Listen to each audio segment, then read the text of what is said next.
दूसरी बार जब हालदार साहब उधर से गुजरे तो उन्हें मूर्ति में कुछ अंतर दिखाई दिया। ध्यान से देखा तो पाया कि चश्मा दूसरा है। आखिर चश्मा किसने बदला होगा और उसकी क्या मजबूरी रही होगी कि उसने नेताजी का चश्मा बदल दिया।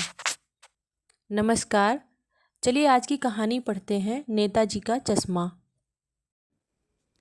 हलदार साहब को हर 15वें दिन कंपनी के काम के सिलसिले में उस कस्बे से गुजरना पड़ता था।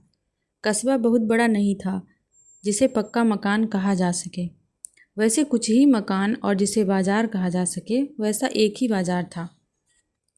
कस्बे में एक लड़कों का स्कूल, एक लड़कियों का स्कूल, एक सीमेंट का छोटा सा कारखाना, 2 ओपन एयर सिनेमा घर और एक ठो नगर पालिका भी थी। नगर पालिका थी तो कुछ न कुछ करती भी रहती थी। कभी कोई सड़क पक्की करवा दी, कभी कुछ पेशाब घर बनवा दिए, कभी कबूतरों की छतरी बनवा दी, तो कभी कवि सम्मेलन करवा दिया। इसी नगर पालिका के किसी उत्साही बोर्ड या प्रशासनिक अधिकारी ने एक बार शहर के मुख्य बाजार के मुख्य चौराहे पर नेताजी सुभाष चंद्र बोस की एक संगमरमर की प्रतिमा लगवा दी। यह कहानी उसी प्रतिमा के बारे में है, बल्कि उसके भी एक छोटे से हिस्से के बारे में। पूरी बात तो अब पता नहीं, लेकिन लगता है कि देश के अच्छे मूर्तिकारों की जानकारी नहीं होने और अच्छी मूर्ति की लागत अनुमान और उपलब्ध बजट से कहीं बहुत ज़्यादा होने के कारण काफ़ी समय ऊहापोह और चिट्ठी पत्री में बर्बाद हुआ होगा। और बोर्ड की शासनावधि समाप्त होने की घड़ियों में किसी स्थानीय कलाकार को ही अवसर देने का निर्णय किया गया होगा और अंत में कस्बे के इकलौते हाई स्कूल के इकलौते ड्राइंग मास्टर, मान लीजिए मोतीलाल जी, को ही यह काम सौंप दिया गया होगा, जो महीने भर में मूर्ति बनाकर पटक देने का विश्वास दिला रहे थे। जैसे कि कहा जा चुका है, मूर्ति संगमरमर की थी, टोपी की नोक से कोट के दूसरे बटन तक कोई 2 फुट ऊंची। नेताजी सुंदर लग रहे थे, कुछ कुछ मासूम और कमसिन, फौजी वर्दी में। मूर्ति को देखते ही दिल्ली चलो और तुम मुझे खून दो वगैरह याद आने लगते थे। इस दृष्टि से यह सफल और सराहनीय प्रयास था। केवल एक चीज़ की कसर थी तो देखते ही खटकती थी। नेताजी की आंखों पर चश्मा नहीं था, यानी चश्मा तो था लेकिन संगमरमर का नहीं था। एक सामान्य और सचमुच के चश्मे का चौड़ा काला फ्रेम मूर्ति को पहना दिया गया था। हालदार साहब जब पहली बार इस कस्बे से गुजरे और चौराहे पर पान खाने रुके, तभी उन्होंने इसे लक्षित किया और उनके चेहरे पर एक कौतुक भरी मुस्कान फैल गई। वाह भाई, यह आइडिया भी ठीक है, मूर्ति पत्थर की लेकिन चश्मा रियल। जीप कस्बा छोड़कर आगे बढ़ गई। तब भी हलदार साहब इस मूर्ति के बारे में ही सोचते रहे और अंत में इस निष्कर्ष पर पहुंचे कि कुल मिलाकर कस्बे के नागरिकों का यह प्रयास सराहनीय ही कहा जाना चाहिए।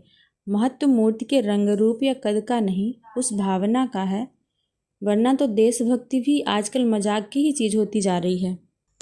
दूसरी बार जब हालदार साहब उधर से गुजरे तो उन्हें मूर्ति में कुछ अंतर दिखाई दिया। ध्यान से देखा तो पाया कि चश्मा दूसरा है। पहले मोटे फ्रेम वाला चौकोर चश्मा था, अब तार के फ्रेम वाला गोल चश्मा है। हालदार साहब का कौतुक और बढ़ा। वाह भाई, क्या आइडिया है, मूर्ति कपड़े नहीं बदल सकती लेकिन चश्मा तो बदल ही सकती है।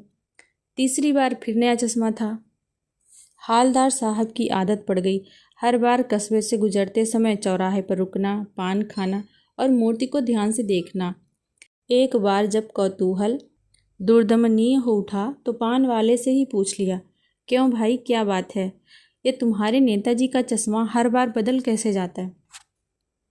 पान वाले के खुद के मुंह में पान ठुसा हुआ था। वह एक काला मोटा और खुश मिजाज आदमी था। हालदार साहब का प्रश्न सुनकर वह आंखों ही आंखों में हंसा। उसकी तोंद थिरकी। पीछे घूमकर उसने दुकान के नीचे पान थूका और अपनी लाल काली बत्ती सी दिखाकर बोला, कैप्टन चश्मे वाला करता है। क्या करता है? हालदार साहब कुछ समझ नहीं पाए। चश्मा चेंज कर देता है, पान वाले ने समझाया। क्या मतलब, क्यों चेंज कर देता है? हालदार साहब अब भी नहीं समझ पाए।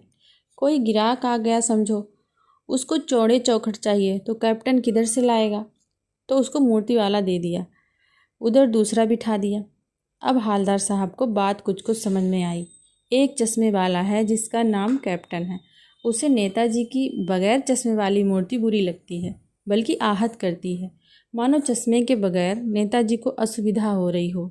इसलिए वह अपनी छोटी सी दुकान में उपलब्ध गिने चुने फ्रेमों में से एक नेताजी की मूर्ति पर फिट कर देता है। लेकिन जब कोई ग्राहक आता है और उसे वैसे ही फ्रेम की दरकार होती है जैसा मूर्ति पर लगा है, तो कैप्टन चश्मे वाला मूर्ति पर लगा फ्रेम संभवतः नेताजी से क्षमा मांगते हुए लाकर ग्राहक को दे देता है और बाद में नेताजी को दूसरा फ्रेम लौटा देता है। वाह भाई, खूब, क्या आइडिया है। लेकिन भाई एक बात अभी भी समझ में नहीं आई। हालदार साहब ने पान वाले से फिर पूछा, नेताजी का ओरिजिनल चश्मा कहाँ है? पान वाला दूसरा पान मुंह में ठूस चुका था। दोपहर का समय था, दुकान पर भीड़ भाड़ अधिक नहीं थी। वह फिर आंखों ही आंखों में हंसा। उसकी तोंद थिरकी। कत्थे की डंडी फेंक पीछे मुड़कर उसने नीचे पीक थूकी और मुस्कुराता हुआ बोला, मास्टर बनाना भूल गया। पान वाले के लिए यह एक मज़ेदार बात थी, लेकिन हालदार साहब के लिए चकित और द्रवित करने वाली। यानी वह ठीक ही सोच रहे थे। मूर्ति के नीचे लिखा, मूर्तिकार मास्टर मोतीलाल। वाकई कस्बे का अध्यापक था। बेचारे ने महीने भर में मूर्ति बनाकर पटक देने का वादा कर दिया था। बना भी ली होगी, लेकिन पत्थर में पारदर्शी चश्मा कैसे बनाया जाए, कांच वाला, यह तय नहीं कर पाया होगा। यह कोशिश की होगी और असफल रहा होगा, या बनाते बनाते कुछ और बारीकी के चक्कर में चश्मा टूट गया होगा, या पत्थर का चश्मा अलग से बनाकर फिट किया होगा और वह निकल गया होगा। उफ! हालदार साहब को यह सब कुछ बड़ा विचित्र और कौतुक भरा लग रहा था। इन्हीं ख्यालों में खोए खोए पान के पैसे चुकाकर चश्मे वाले की देशभक्ति के समक्ष नतमस्तक होते हुए वह जीप की तरफ चले। फिर रुके, पीछे मुड़े और पान वाले के पास जाकर पूछा, क्या कैप्टन चश्मे वाला नेताजी का साथी है या आज़ाद सिंह फौज का भूतपूर्व सिपाही? पान वाला नया पान खा रहा था। पान पकड़े अपने हाथ में मुंह से 1.5 इंच दूर रोककर उसने हालदार साहब को ध्यान से देखा। फिर अपनी लाल काली बत्तीसी दिखाई और मुस्कुराकर बोला, नहीं साहब, वो लंगड़ा क्या जाएगा फौज में, पागल है पागल।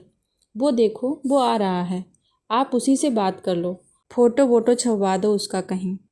हालदार साहब को पान वाले द्वारा एक देशभक्त का इस तरह मजाक उड़ाना अच्छा नहीं लगा। मुड़कर देखा तो अवाक रह गए। एक बेहद बूढ़ा मरील सा लंगड़ा आदमी, सिर पर गांधी टोपी और आंखों पर काला चश्मा लगाए, एक हाथ में एक छोटी सी संदूकची और दूसरे हाथ में एक बांस पर टंगे बहुत से चश्मे लिए अभी अभी एक गली से निकला था और अब एक बंद दुकान के सहारे अपना बांस टिका रहा था। तो इस बेचारे की दुकान भी नहीं फेरी लगती है। हालदार साहब चक्कर में पड़ गए। पूछना चाहते थे, इसे कैप्टन क्यों कहते हैं, क्या यही इसका वास्तविक नाम है? लेकिन पान वाले ने साफ बता दिया था कि अब वह इस बारे में और बात करने को तैयार नहीं। ड्राइवर भी बेचैन हो रहा था, काम भी था। हवलदार साहब जीप में बैठकर चले गए। 2 साल तक हालदार साहब अपने काम के सिलसिले में उस कस्बे से गुजरते रहे और नेताजी की मूर्ति में बदलते हुए चश्मों को देखते रहे। कभी गोल चश्मा होता तो कभी चौकोर, कभी लाल, कभी काला, कभी धूप का चश्मा, कभी बड़े कांचों वाला गोगो चश्मा, पर कोई न कोई चश्मा होता ज़रूर। उस धूल भरी यात्रा में हालदार साहब को कौतुक और प्रफुल्लता के कुछ क्षण देने के लिए फिर एक बार ऐसा हुआ कि मूर्ति के चेहरे पर कोई भी कैसा भी चश्मा नहीं था। उस दिन पान की दुकान भी बंद थी, चौराहे की अधिकांश दुकानें बंद थीं। अगली बार भी मूर्ति की आंखों पर चश्मा नहीं था। हालदार साहब ने पान खाया और धीरे से पान वाले से पूछा, क्यों भाई, क्या बात है, आज तुम्हारे नेताजी की आंखों पर चश्मा नहीं है? पान वाला उदास हो गया। उसने पीछे मुड़कर मुंह का पान थूका और सिर झुकाकर अपनी धोती के सिरे से आंखें पोंछता हुआ बोला, साहब, कैप्टन मर गया। और कुछ नहीं पूछ पाए हालदार साहब। कुछ पल चुपचाप खड़े रहे, फिर पान के पैसे चुकाकर जीप में वापस बैठ गए और रवाना हो गए। बार बार सोचते क्या होगा उस कौम का जो अपने देश की खातिर घर गृहस्थी, जवानी, जिंदगी सब कुछ होम देने वालों पर भी हंसती है और अपने लिए बिकने के मौके ढूंढती है। दुखी हो गए। 15 दिन बाद फिर उसी कस्बे से गुजरे। कस्बे में घुसने से पहले ही ख्याल आया कि कस्बे की हृदय स्थली में सुभाष की प्रतिमा अवश्य ही प्रतिष्ठापित होगी, लेकिन सुभाष की आंखों पर चश्मा नहीं होगा, क्योंकि मास्टर बनाना भूल गया और कैप्टन मर गया। सोचा आज वहाँ रुकेंगे नहीं, पान भी नहीं खाएंगे, मूर्ति की तरफ देखेंगे भी नहीं, सीधे निकल जाएंगे। ड्राइवर से कह दिया चौराहे पर मत रुकना, आज बहुत काम है, पान आगे कहीं खा लेंगे। लेकिन आदत से मजबूर आंखें चौराहा आते ही मूर्ति की तरफ उठ गईं। कुछ ऐसा देखा कि चीखे। रोको। जीप स्पीड में थी। ड्राइवर ने जोर से ब्रेक मारे। रास्ता चलते लोग देखने लगे। जीप रुकते न रुकते हालदार साहब जीप से कूदकर तेज तेज कदमों से मूर्ति की तरफ लपके और उसके ठीक सामने जाकर अटेंशन में खड़े हो गए। मूर्ति की आंखों पर सरकंडे से बना छोटा सा चश्मा रखा हुआ था, जैसा बच्चे बना लेते हैं। हालदार साहब भावुक हैं। इतनी सी बात पर उनकी आंखें भर आईं। धन्यवाद। इस कहानी को यहीं ख़त्म करते हैं, फिर मिलते हैं अगली कहानी में।